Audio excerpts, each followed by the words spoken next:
Today on the WEInvested podcast, we have Bryan Clayton, and he is the CEO and co-founder of GreenPal. Bryan, how are you doing today? Wesley, I'm great. Thanks for having me on your show, man.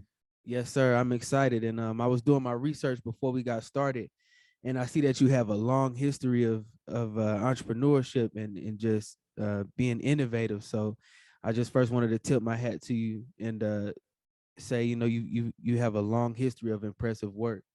I appreciate that, man. Thank you. Hopefully I can share some of my experiences with your audience today and hopefully help some folks avoid some mistakes I've made.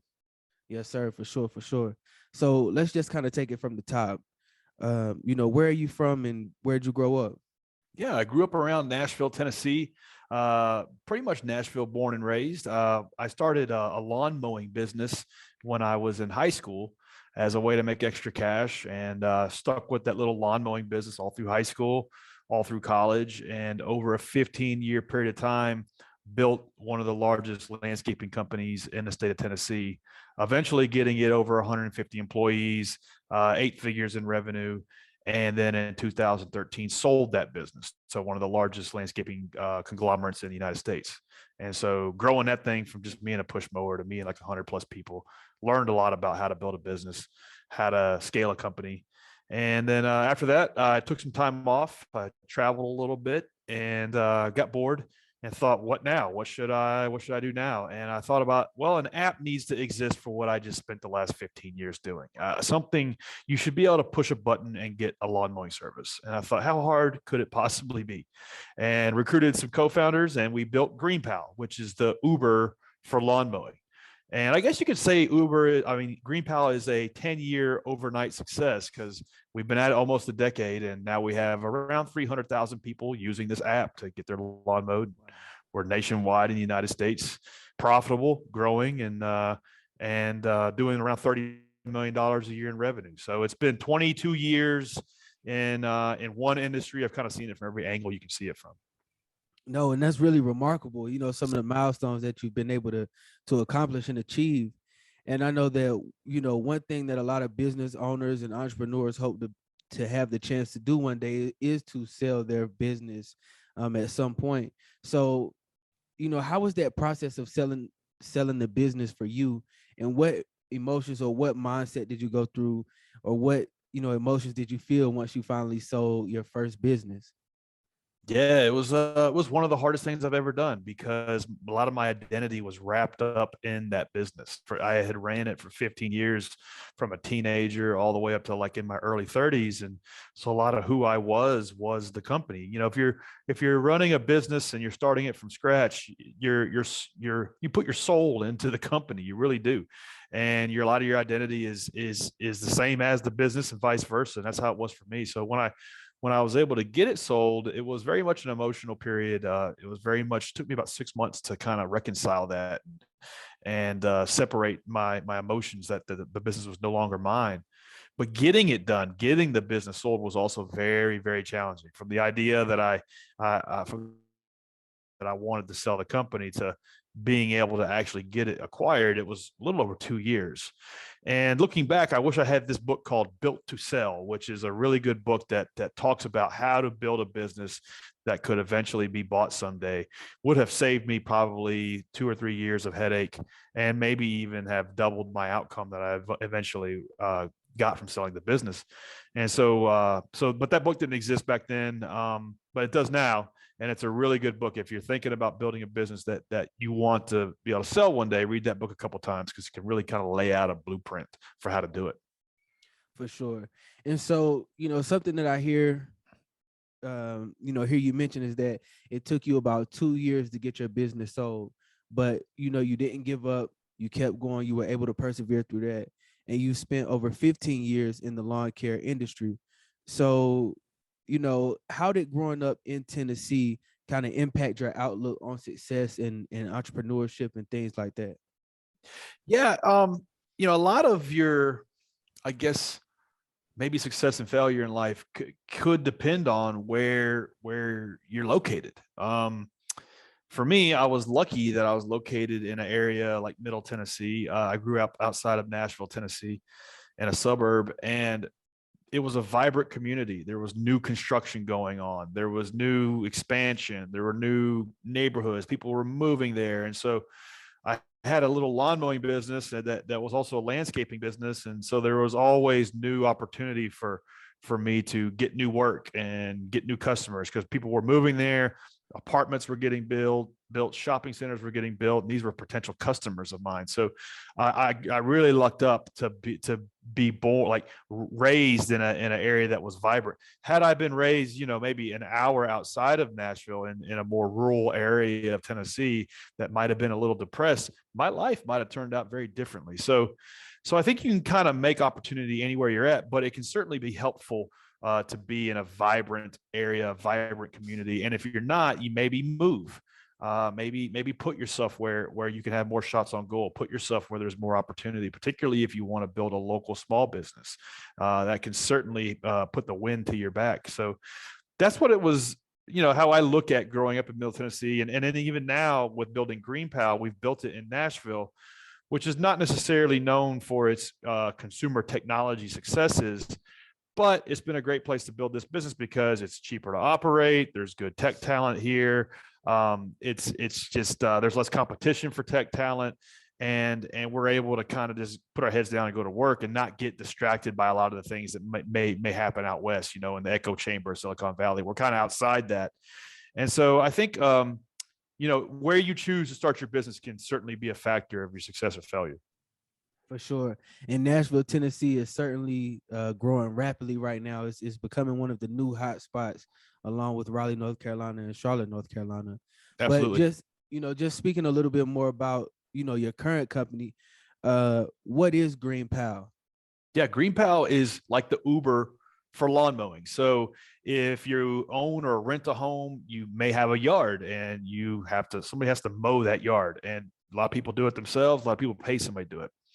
The problem is it's actually more of a headache to get somebody to take care of this chore for you than it should be. You might call around to 4 or 5 different contractors, get 4 or 5 different prices. Maybe you'll hire one, they don't show up, or maybe they show up one time and they flake on you.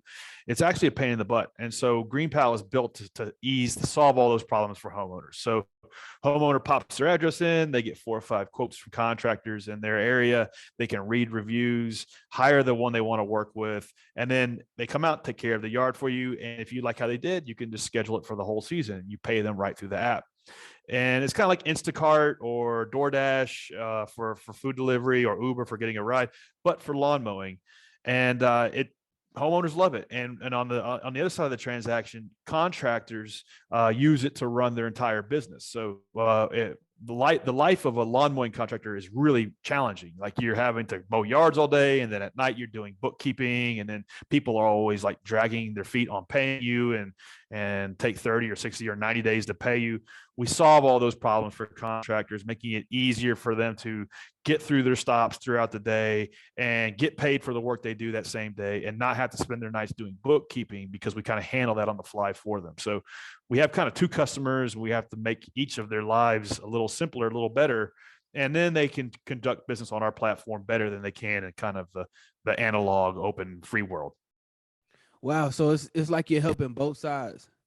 That's right. And we have to, because if we don't delight both sides of the transaction, then one will leave. And if one leaves, then the party ends real quick. And so we have to make sure contractors love it, and we have to make sure consumers love it. And that's why it's taken us a decade to build this company, because in the early years, there was no roadmap for this sort of thing. So we kind of had to figure it out as we went. And at times we would over index on one side at the expense of the other, and then the other side would get pissed off and abandon the platform. And we had to really kind of strike that delicate balance of what each of the contractors want, and make it to where both of them love to use it and want to keep using it, and we'll conduct business on the platform rather than doing it the old way.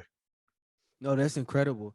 And so, a question that I would usually ask now is, in which I still want to ask this: how did you get started in this industry? I understand that you got started early, but what gave you that spark, or what was what put the fire behind you to actually get started and cut your first lawn? Yeah, well, actually, I would like to tell you that I was born an entrepreneur, but I wasn't. My dad forced me to go mow my neighbor's yard one day. I was playing Super Mario Kart, and he came in my room. He said, "Hey, get off your butt. You have a gig to do. I just lined it up. You're going to go mow the neighbor's yard. And it was like 100 degrees outside. And I was not living in a Democratic household. And so I begrudgingly did the job and made $20. And then after that, the conversation was over. I was hooked. I realized really quick that I could hustle and work as hard as I wanted to work and have as much cash as I needed. And the first thing I did after that was I went to my old school desktop computer and made up a bunch of flyers, passed them all over the neighborhood, and had a dozen customers into that first summer. And kind of that hustle has kind of stuck with me, I guess, throughout the last 2 decades of entrepreneurship, is doing whatever you got to do to get through that level of the game.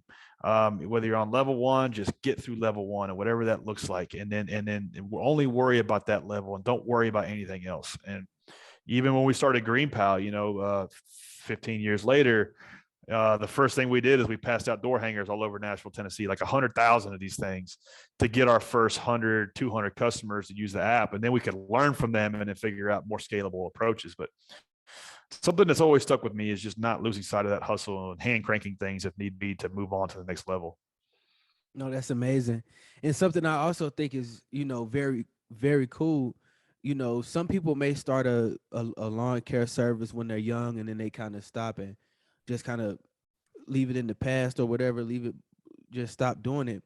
But you figured out a way to innovate it and to integrate technology with lawn care.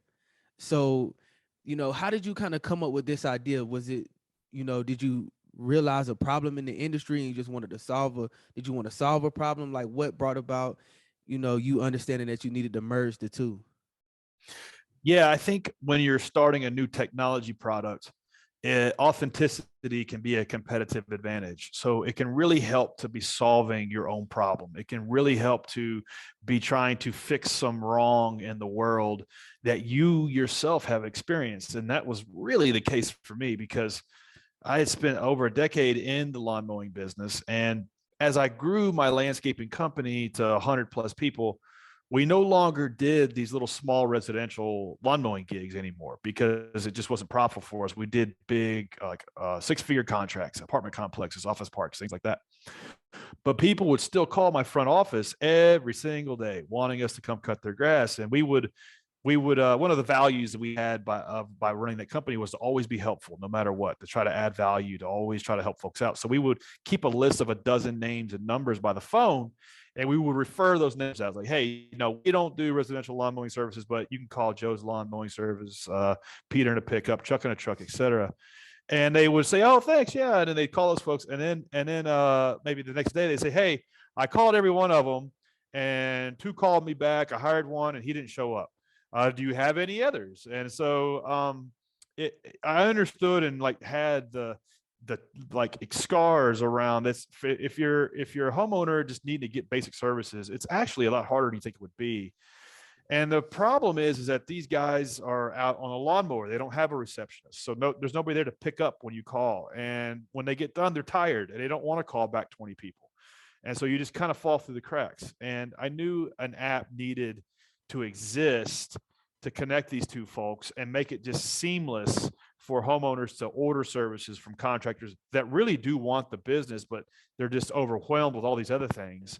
If we can make it easier for them to quote, get scheduled, get hired, get paid, that consumers could get a more delightful experience at a better price, and that the technology could kind of make it easier on both sides. So I saw that, every day running that first company. And then when I sold it and I decided what I wanted to do with my life, I was taking note of what Uber was doing and what Airbnb was doing. These companies were kind of nascent at the time, and I thought that needs to exist for this industry that I know so well, and to set off and recruited 2 co-founders. We went to work on it. And the first 3 or 4 years were really, really, really tough, but we just stuck it out. We kept going. We kept trying to grow the numbers little by little, and now we have a few 100,000 people using this app that we've built.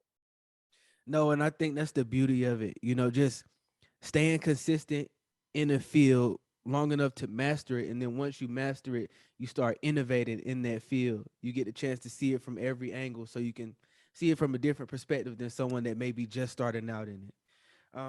but something else that you mentioned that I think is really awesome in a dream for a lot of people is that you sold your first company and you had the chance to kind of step away from it all, go travel and just do whatever you wanted to do.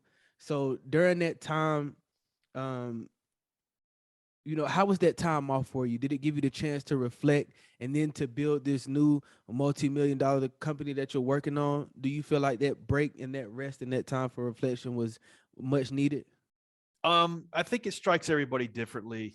That's the goal for a lot of folks is to, achieve some level of success to where they can just lay on a beach forever and just kind of do what they want to do. And I did that. I tasted that. And the reality is it's there's only so many days you can lay on a beach. There's only so many days that you can sit around stagnant. And I think to be a good, like, to live an interesting life, you have to live an interesting story. And laying around on a beach is not too exciting. And so for me, my businesses have always been the storyline to my life. And I thought, man, I'm really wired and cut out to solve bigger problems than this. I really want to create something new. And I think it's just something inside of me, like a burning desire, or maybe even a chip on my shoulder that is like pushing me back towards that. And so I really felt that, and I felt that there was something missing when I took that time off. I got bored very quickly, and I decided, okay, I need to get back in the game. I need to get back with a team. Ideally, get in a room with people smarter than me, and start building on something. And that's what I was gravitated back towards. And so that's how it unfolded for me. And it's made like the first like 4 or 5 years, that were really challenging, a very simple equation, because I knew that no matter what, I was going to be working on my best idea. And so giving up was not an option. And GreenPal was my best idea and still is. And I thought, well, no matter how hard this is, and the numbers are so small, if we can just continue to double them and continue to grow, and by default, I'm going to be working on this thing. So there is no other option. In a way, kind of having that clarity made it easy, because failure wasn't an option, and I wasn't going to go back to retirement. So I was just going to keep grinding my butt off on this business, and I'm glad that we stuck at it, because now it's a lot of fun to run it. We've got a team of over 40 people. We're profitable. We're growing. It's a lot of fun running a business at this scale. For sure. I mean, and you serve in hundreds, if not thousands, of different cities.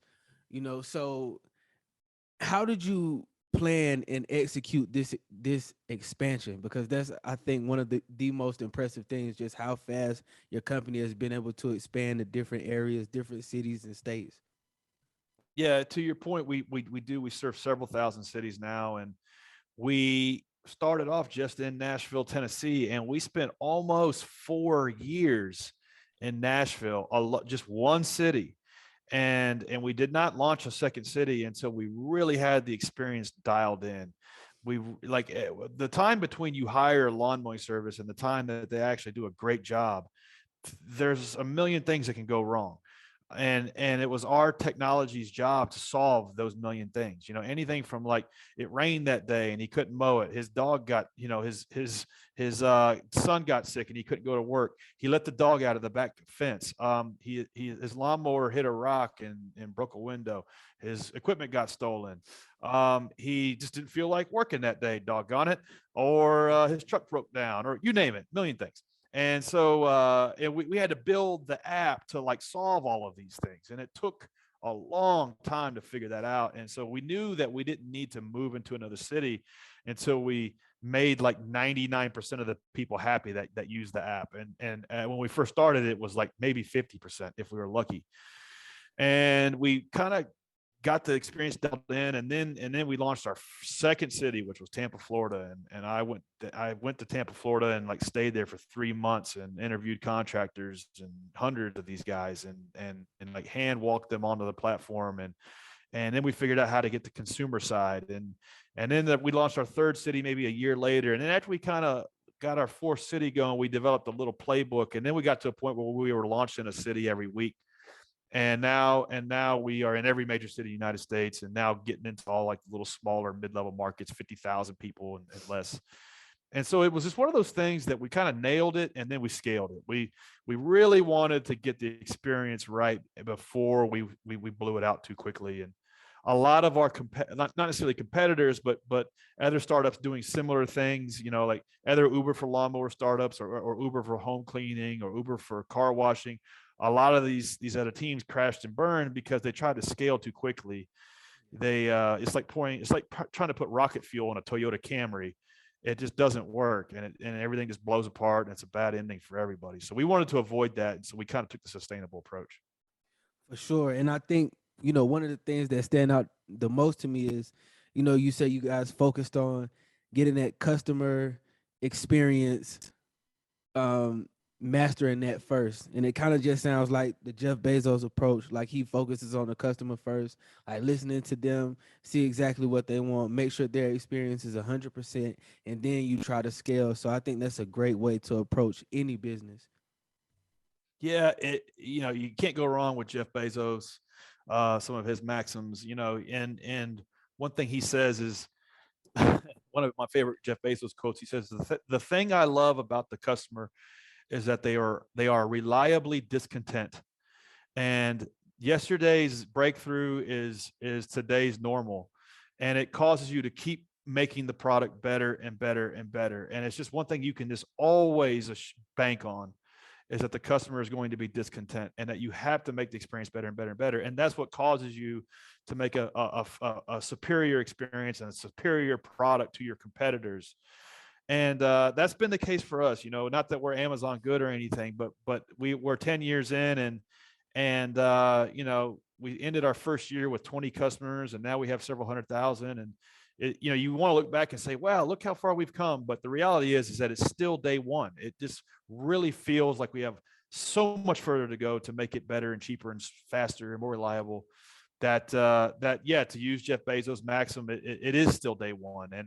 And that the customer is insatiable, and you have to make your product better and better and better, or else somebody else will. That's incredible. And a little earlier you mentioned that you've grown your team to now over 40 team members. And so I just wanted to ask you, what is the importance of having a team, and how did you focus on building yours? Yeah, you start to realize that you can't do it all alone, and that anything great has been built, has been done by a team of people that were all aligned by one vision and all moving in the same direction. And in the early days at GreenPal, we delegated things too quickly before we had any sort of mastery of them, and that was a total disaster. For instance, like, we didn't really know how to build the technology, but we would hire developers and freelancers to go build stuff, and it was a total flop because we didn't know how to delegate to them. And so then we had to do this stuff ourselves for a long time, teach ourselves how to build software, things like that.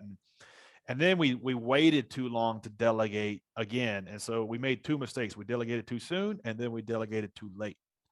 And so that's kind of one of the dichotomies in entrepreneurship, is when do you build a team? When do you start to delegate to team members? And it's kind of like it takes nuance. You have to know the 80-20 of these things in order to delegate them appropriately, but then you can't like hold it all yourself and do it all yourself, because you'll never get anywhere. And so when we started delegating again, started building a good team around us, that's when we picked up a lot of steam, and it actually got to be fun, because then you can hire somebody who's really good at this one thing that you might be so at, whether it be development or content writing or design or whatever, and let them excel in that role. Let them focus on that, while you as the founder can focus on higher leverage things and focus on things that only the founder can do. And that's how it's kind of been building out our team. And one thing I kind of look for is as I bring new people on, and as we figure out who we want to let in the culture, there's a like I read this thing about how the Navy SEALs bring people on, and they look at it from two different paradigms, or two different axes. It's like a 2x2 quadrant, and on one side is skill, and on the other axis is trust. And so they look for a good combination of skill and trust. So in the lower left-hand corner of the quadrant is low skill, low trust. You certainly don't want that person. You want the person in the upper right-hand corner, which is high trust, high skill. But those people are like unicorns. They almost never exist. And so they will get somebody further on the trust side of the quadrant, maybe who doesn't have as much skill, and they can develop that skill in somebody who they really trust. That just looking at the world that way and looking at how I build my team that way has really helped us with things like culture. It's helped us with things like setting the standard in the business and meeting that standard, accountability. If you optimize for like the trust side and try to train and teach for the skill side, I think that's a better bet. And that's one approach we've taken to building out our team here. No, that's incredible. I mean, and it sounds like you've really been able to pull a lot of valuable information and a lot of valuable lessons and wisdom from your previous business, from your first business. So is there a piece of, how can I word this? Is there something that you learned from your first company that's more valuable and stands out to you that you utilize to this day with GreenPal?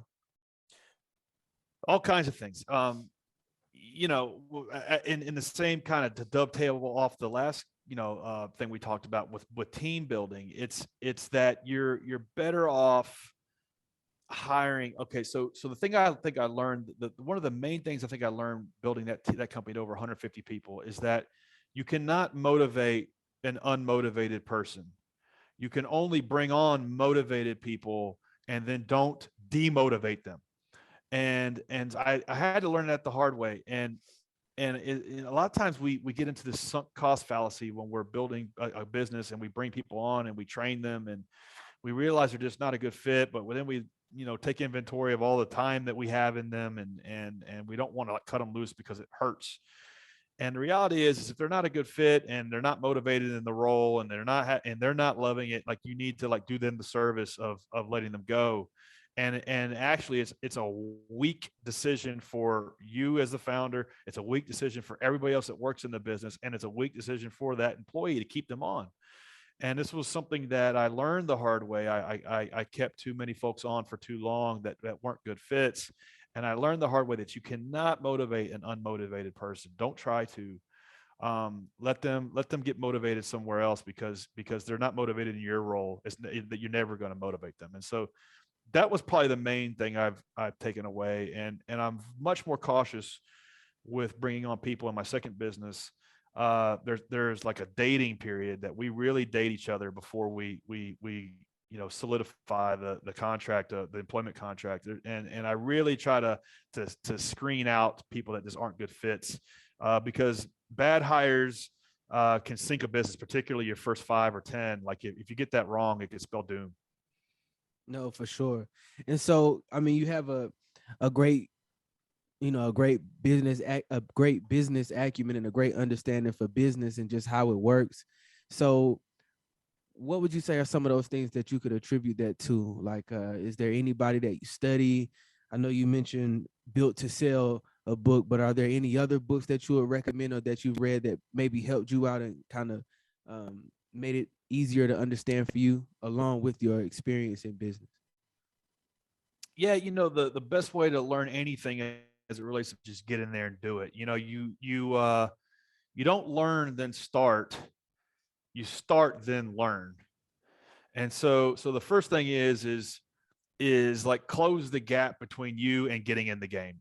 And when I say get in the game, like product or service in customers' hands, and it might just be 6 customers, but you will learn more doing that than you will, studying stuff for a year.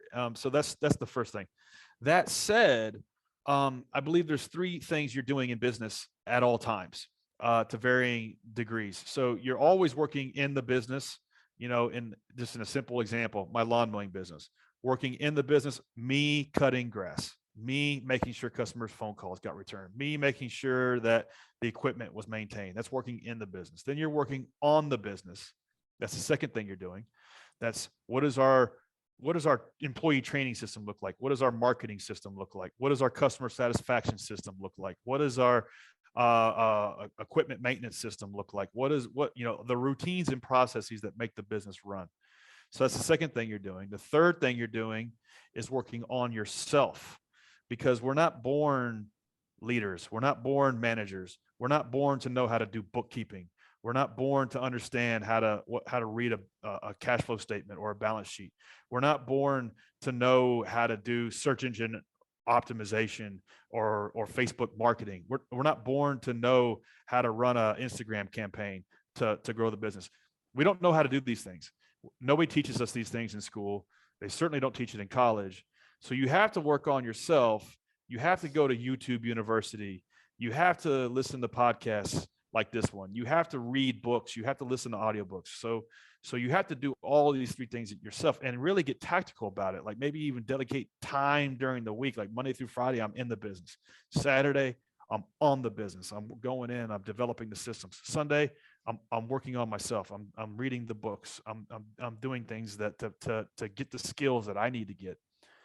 And that's how it's worked out for me. And I'm always trying to do all three. And I try to read a book a month. Some of the standout ones over the last 2 years are 7 Habits of Highly Effective People by Dr. Stephen Covey. That's a really good book about how an effective life in business. Another book that I like is The 4-Hour Work Week by Tim Ferriss. That book is not about working 4 hours a week. That book is about developing systems. It's about delegating. It's about developing processes. So I really like that book. Another book I like is Good to Great by Jim Collins.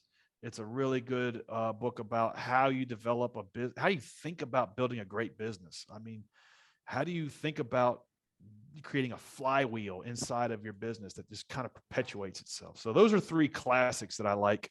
And then The E-Myth by Michael Gerber is another good one. So these are kind of table stakes that, books that everybody needs to read.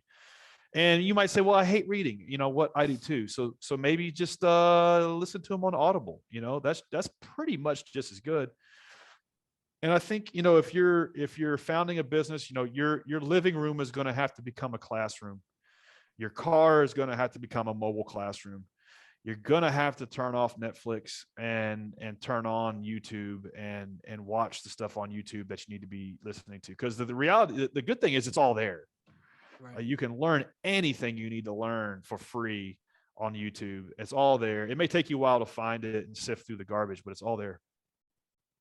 So how would you define success as an entrepreneur?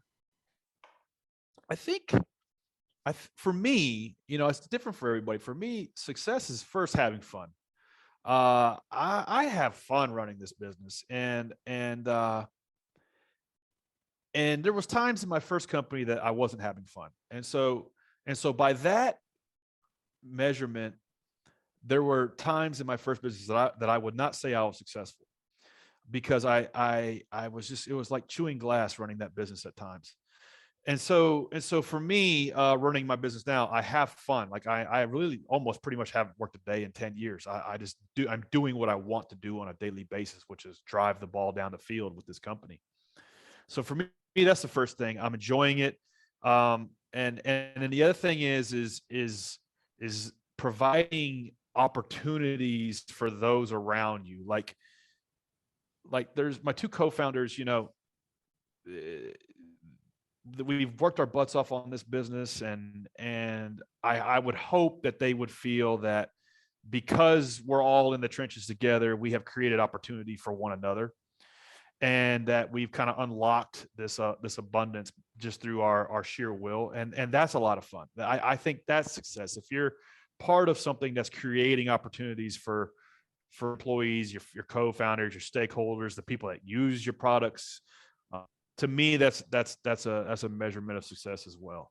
So having fun, moving the ball down the field, and creating opportunities for those in the game with you is what success looks like. For sure. I mean, you have over 100,000 customers, over 300,000 users for your app, in thousands of cities, servicing those cities. What would you say is the most important reason for your success? I think for us, consistency has been a superpower. Just coming in, day out, doing the small things. Those small things begin to compound as time goes on. And, there's all sorts of dichotomies in business. One is like, do you have this, you have to think big, but you also have to act very small. And so like the big thing is like, I want to run $100 million business. And then the small thing is, you got to write 20 blog posts this week and email 500 journalists and talk to 200 customers and cold call 20 200 more customers. These are the small things. So I think for us, um like a heuristic that's played out well is like the output metrics and then the input metrics. So the output metric might be, we had an output metric of $10 million a year. We surpassed that 3 years ago, but $10 million a year. And so that was the output metric. The input metric was, we got to grow traffic by 45%. And how do we grow traffic by 45%? Well, we got to like improve our ranking on these pages. And how do we do that? Well, we got to get more backlinks. Well, how do we do that? Well, we got to reach out to some journalists, get them talking about us and get some backlinks. Well, how do we do that? Well, we got to email 1,000 journalists every week. That's the input metrics to get to the output metric. And so measuring input metrics and measuring the process is how we have just kind of grinded our way to where we're at today. So how would you like for people to remember you and your companies? I would hope people would remember me as a humble dude who didn't have anything special, but just through relentless perseverance was able to build something that was cool, and that people who did it with me thought, you know what, my life was a little better because I knew that guy. And that's really all I care about is the people that are, in the game with me, that they felt lucky to have been a part of that, because I feel lucky to be a part of it with them. And that the users of my products have said, you know what, that was a well-built product, and it actually made my life a little easier, especially the vendors that use our platform. That's really why we do what we do. And that's how I look at it, and I'm proud to be a part of this thing that we're building now, and I'm having a lot of fun doing it. Yes, sir. So what does the future of GreenPal look like to you? Got to get it to 100 million. We're doing close to 30 million in revenue now. We got to get to 100 million. Got to get it to 9 figures. Might take us 5 years to get there. We're self-funded. We haven't raised any outside capital, so you kind of have to move a little slower when you fund a business off of its own revenues. But I'm glad we did it that way. And that's what the next 5 years looks like. I'm not a big like 5-year plan guy, but I know that's the next level of the game. Maybe it ain't Bowser, but maybe it's level 8 or 9 is getting it over 9 figures. That's incredible. And how can the people find you, get in contact with you, or find GreenPal and use its services? Yeah, anybody listening to this lives in the United States. Yeah, life's too short to cut your own grass. So just download GreenPal in the App Store or Play Store. Anybody wants to hit me up on Instagram. You can find me at Bryan M. Clayton. Just drop me a DM there. That's incredible. And Bryan, before I let you go, I'm at the end of every podcast, we like to play a rapid fire question game where I ask you 3 questions. So if you're willing to play, I'll go ahead and ask. Let's do it. That's perfect. Okay, so question number 1. Where's your favorite place to travel? I've discovered traveling in the last 3 years, and because I can run this business from anywhere with an internet connection. So I've been traveling a lot. I really like South America, and I really like Colombia. So as of right now, Colombia is my favorite place in the world. They have nice beaches. It's relatively cheap. They have good food, great weather year round. What's not to like? So right now, Colombia is king. Nice. And question number 2, what song represents your life the most? Ooh.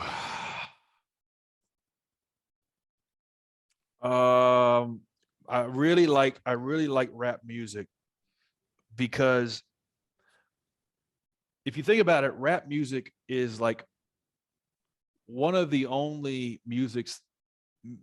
genres that was invented by entrepreneurs. Like if you think about it, and so Nice. rap and hip hop embody like the mentality of an entrepreneur, in my opinion. Like it's an entrepreneurial genre of music. Like I'm from Nashville, Tennessee. Country music is not entrepreneurial in nature. Like country music might even be the antithesis of entrepreneurial. It's like sitting on a tailgate drinking beer. Whereas rap music is like, let's push it forward. Let's keep it moving forward. Let's make it bigger. Let's get more money. Not that it's all about that, but so I like rap. I like rap music for that reason. So maybe Hustler's Ambition by 50 Cent. Oh, that's dope. Pretty much everything 50 Cent ever put out. Hey, I agree with there's that. a good book. There's a good book called so 49 Laws of Power by Robert Greene is a good book. And then the sequel is called The 50th Law. And I think 50 Cent helped write that book. So that's a really good book that kind of melds hip hop culture with a lot of these kind of success philosophies that I really like. No, that's incredible, man. Amazing choice. Amazing choice. And look, my final question for you. What's an amazing thing that you did that no one was around to see? Oh, wow. Well, I like to volunteer for this group called Achilles, and it's a group that helps disabled athletes train for like marathons, half marathons, triathlons, things like that. And so literally something that I was a part of that nobody saw was the training that me and this guy underwent to run a marathon, who was visually impaired. He couldn't see. And so we were running 5, 10, 15 miles to train, and he was tethered to me the whole time, and it was just me and him. And so nobody saw that. Now on race day, everybody got to see it, but so yeah, maybe and that was a lot of fun. I mean, that's something that keeps me grateful. If you can get up and walk around on your own feet and see and hear and speak. I mean, golly, you're so much ahead of the curve, especially even in the United States. What more could you want? So that's something that I did and still do to kind of keep myself humble and keep myself grateful for the stuff that I've got. So yeah, I guess that would be one thing. That's incredible. Bryan, thank you so much for your time today. I've learned a lot, and this is the episode that I'm excited to drop and go back and listen to because you dropped a lot of gems in this episode. So thank you. Awesome, Wesley. Thanks for having me on your show. I appreciate it. Yes, sir.